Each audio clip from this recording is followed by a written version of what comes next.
Assalamualaikum warahmatullahi wabarakatuh. Alhamdulillah wa syukurillah. La hawla wa la quwata illa billahil aliyyil azim. Rabbi israh li sadri wa yassir li amri wahlul min lisani yafqahu qawli. Allahumma shalli ala sayyidina Muhammad wa ala ali sayyidina Muhammad. Jamaah salat tarawih rahimakumullah. Marilah senantiasa kita panjatkan puji syukur kepada Allah Subhanahu wa taala yang telah memberikan banyak nikmat kepada kita, termasuk nikmat kesehatan, sehingga kita bisa melaksanakan ibadah salat Isya dan tarawih pada malam yang berbahagia ini. Selanjutnya salawat dan salam kita sampaikan kepada junjungan kita Nabi besar Muhammad sallallahu alaihi wasallam yang senantiasa kita harapkan sepanjang dari akhir. Amin ya rabbal alamin. Jamaah salat tarawih rahimakumullah, dalam kesempatan ceramah hari ini saya ingin menyampaikan tema tentang optimis menghadapi kesulitan. Dalam Al-Quran Allah berfirman, A'udzubillahi minasyaitonir rajim, Bismillahirrahmanirrahim. Fa inna ma'al usri yusra. Inna ma'al usri yusra. Fa iza faragta fansab wa ila rabbika farghab. Dalam ayat ini sangat dalam makna yang terkandung. Maka sesungguhnya setelah kesulitan pasti ada kemudahan. Sesungguhnya setelah kesulitan pasti ada kemudahan. Ketika kita sudah selesai menyelesaikan suatu urusan, maka kerjakanlah urusan lain dengan sungguh-sungguh. Maka hanya kepada Tuhanmu lah kamu berharap. Kalau kita renungkan ayat ini sesuai dengan kondisi yang sedang dihadapi saat ini, sudah setahun lebih kita ditimpa musibah atau bencana pandemi COVID-19. Maka ini patut kita renungkan, kita baca berulang-ulang bahwa yakinlah setelah kesulitan pasti ada kemudahan. Setelah kesulitan pasti ada kemudahan. Kalau kita sudah berusaha menyelesaikan satu urusan, maka bersungguh-sungguhlah menyelesaikan urusan yang lain, dan hanya kepada Tuhanlah kita berharap. Jamaah salat tarawih rahimakumullah, dalam pandangan psikolog, ada seorang pakar psikolog namanya Profesor Danimo. Dia mengatakan bahwa kata kunci untuk meraih sukses itu adalah optimisme. Orang-orang yang optimis akan bisa meraih sukses. Dia melakukan penelitian, meneliti 10 orang yang selalu optimis dan meneliti 10 orang yang sering pesimis. Orang yang optimis itu dengan harapan-harapan ke depan dia akan meraih kesuksesan. Dia tidak menghiraukan berbagai hambatan-hambatan yang ada dalam dirinya. Dia akan meraih kesuksesan.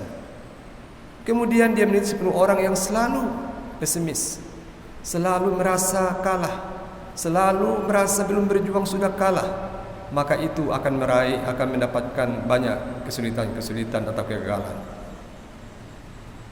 Jamaah salat tarawih rahimakumullah, dari ayat yang kita bacakan tadi, bahwa kita yakinlah setelah kesulitan itu pasti ada kesuksesan atau kemudahan-kemudahan. Dan tentu tidak hanya sekedar berharap, tapi kita harus berusaha sungguh-sungguh. Dalam hal ini sudah setahun lebih kita menghadapi kesulitan dengan begitu banyak dampak yang terjadi dari kesulitan ini. Baik itu dalam hal ekonomi, dalam hal sosial keagamaan, pendidikan dan lain-lain. Begitu banyak luas dan besar dampak dari pandemi COVID-19 ini. Tentu kalau kita renungkan kembali ayat ini, setelah kesulitan pasti ada kemudahan. Ini menunjukkan bahwa setiap orang itu pastilah menghadapi kesulitan dengan warna-warninya. Tidak ada orang yang dalam hidupnya selalu mendapat kebahagiaan. Setiap orang apapun pekerjaannya, apapun jabatannya, pasti menghadapi kesulitan. Tetapi dalam ayat ini ditekankan kita haruslah optimis, harus yakin pasti akan berakhir kesulitan itu, dan akan ada nanti kesuksesan yang akan kita raih. Dalam pandangan Islam disebutkan bahwa Cara untuk mencapai atau optimis dan kesuksesan itu disebutkan adalah bersyukur. Ini adalah kata kunci untuk bisa meraih keberhasilan dan kesuksesan. Bagaimana Al-Quran menjelaskan pentingnya bersyukur itu? Disebutkan dalam Al-Quran, A'udzubillahi minasyaitonirrajim, Bismillahirrahmanirrahim. La in syakartum la azidannakum wa la in kafartum inna azabi lasadid. Kalau kita termasuk orang yang bersyukur, maka akan datang nikmat yang lebih banyak lagi kita peroleh. Sebaliknya kalau orang-orang yang kufur pada nikmat akan mendapat azab yang lebih pedih. Jemaah salat tarawih rahimakumullah, kalau kita bicara tentang nikmat atau mensyukuri nikmat, banyak ulama mengatakan bahwa ada 3 aspek nikmat itu secara garis besar. Pertama, nikmat iman. Yang kedua, nikmat kesehatan. Dan yang ketiga, nikmat harta dalam arti luas. Jadi jangan dimaknai nikmat itu kalau kita punya harta yang berlimpah. Jangan dimaknai bersyukur itu kalau kita punya rumah, punya mobil mewah, punya harta yang berlipat ganda. Jadi nikmat itu, dalam rangka mensyukuri nikmat itu luas maknanya. Banyak ulama mengatakan bisa dikelompokkan pada 3 kelompok. Yang pertama, nikmat iman. Kita beriman, itu nikmat yang luar biasa. Kita mengakui keesaan Allah, kita mengakui Rasulullah Muhammad SAW dan ajaran-ajarannya. Kita mau melaksanakan ibadah, kita datang ke masjid, adalah suatu nikmat yang luar biasa. Kemudian yang kedua, nikmat kesehatan. Ini adalah nikmat yang luar biasa. Bayangkan orang yang banyak harta pun kalau dia sakit tidak bisa menikmati harta yang berlimpah itu.